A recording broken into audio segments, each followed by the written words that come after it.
आगे बढ़ेंगे, बात करेंगे लखनऊ से आ रही एक और बड़ी खबर की। लखनऊ अग्निकांड को लेकर एक बड़ा खुलासा हुआ है। लखनऊ के अलीगंज की जो बिल्डिंग लाक्षागृह बन गई थी, जिस बिल्डिंग ने 15 लोगों को निगल लिया, उस बिल्डिंग के निर्माण को लेकर खुलासा हुआ है। बताया जा रहा है कि नियमों की अनदेखी कर बिल्डिंग बनाई गई थी। बिल्डिंग को लेकर 2014 में जो नक्शा पास किया गया था वो आवासीय यानी रेसिडेंशियल बिल्डिंग का नक्शा था, लेकिन रेसिडेंशियल की जगह कमर्शियल बिल्डिंग बना दी गई। नियम के मुताबिक इस बिल्डिंग के आगे और पीछे 3-3 मीटर ओपन स्पेस छोड़ना था, बीच में आंगन छोड़ना था, लेकिन ऐसा हुआ नहीं।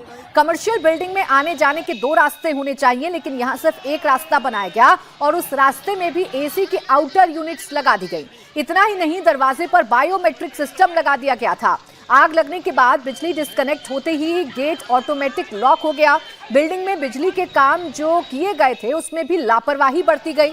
बिल्डिंग की हाइट को 15 मीटर से कम रखा गया ताकि फायर एनओसी लेने की जरूरत ही ना पड़े। साल 2016 में बिल्डिंग को अवैध घोषित कर दिया गया था, लेकिन उसके बाद भी बिल्डिंग पर एक्शन नहीं हुआ। यानी 10 साल से ये अवैध बिल्डिंग खड़ी हुई थी। 10 साल से इस बिल्डिंग में जान पर जोखिम डालकर काम किए जा रहे थे, लेकिन 10 साल तक पूरे सिस्टम की नजर इस बिल्डिंग पर नहीं पड़ती है और आखिरकार ये बिल्डिंग तबाही का कारण बनती है और इसमें कई लोगों की जान चली जाती है। तब जाकर सिस्टम जागता है, तब जाकर सिस्टम की आंख खुलती है और अब ताबड़तोड़ एक्शन किए जा रहे हैं। अधिकारियों को सस्पेंड किया जा रहा है और जो मालिक हैं इस बिल्डिंग के उनको गिरफ्तार किया जा रहा है। रुचि मेरी सहयोगी हमारे साथ लगातार बनी हुई है। रुचि, वाकई में बहुत बड़ी खामी है ना, वो सिस्टम कितना नाकाम है कि 10 सालों से ये बिल्डिंग मुंह चिढ़ा रही थी, इसको अवैध घोषित किया गया था, उसके बावजूद इस बिल्डिंग में कामकाज हो रहे थे। और दुख की बात यह है कि नींद तब टूटी जब कई लोगों ने अपनी जान गंवा दी।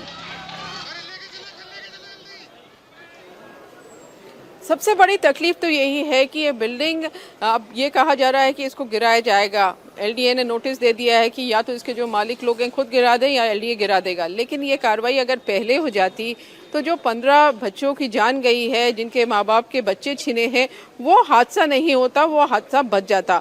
अब अगर आप यहाँ पे पहले आई होती तो ये जो बिल्डिंग अब इस समय तो सब कुछ जल गई है। जो बाहर पूरा ये जितना आपको ढांचा दिखाई दे रहा है, ये पूरी तरह से कवर था। इसमें पोस्टर्स लगे थे, होर्डिंग्स लगी थी, तो सामने तो बिल्कुल पैक कर रखा था कि जैसे कि कोई बिल्कुल किला होता है, उसकी ऊंची ऊंची दीवारें होती हैं, तो एक तरह की ये दीवार सामने दिखाई दे रही थी। अब रास्ता तो एक ही था, अब उसमें आप कितने सारे एसी के आउटर यूनिट्स हैं। अब बताइए, अगर इसमें आग लगेगी और एसी के आउटर यूनिट्स में आग लग जाएगी तो लोग निकलेंगे तो आखिर कहाँ से निकलेंगे। अब वो तो जो बायोमेट्रिक का सिस्टम था उसकी वजह से दरवाज़ा वहाँ बंद हो गया। अब दूसरा दरवाज़ा कोई था नहीं, हॉल पूरा था, तो गड़बड़ियाँ तो इतनी थी और आँख मूंद रखी थी। अब आँख खुली है, जागे हैं, इसको नोटिस दिया जा रहा है कि इसको गिराया जाएगा। लेकिन बड़ी बात है कि जब कोई भी नियम का यहाँ पालन नहीं हो रहा था, किसी भी तरह का नियम का पालन नहीं हो रहा था, और ये इलाका काफ़ी भीड़ वाला, लखनऊ का जो प्राइम लोकेशंस है अलीगंज, वहाँ पर था। ऐसा नहीं था कि कोई गाँव में कुछ चल रहा था या शहर के किनारे कुछ ऐसी बिल्डिंग बनी हुई थी, ऐसा तो था नहीं, शहर के अंदर था।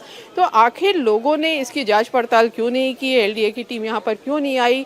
अब आग जो फायर वाले वो अपनी जिम्मेदारी ऐसे झाड़ रहे हैं कि 15 मीटर से नीचे थी तो हमें एनओसी देनी ही नहीं थी।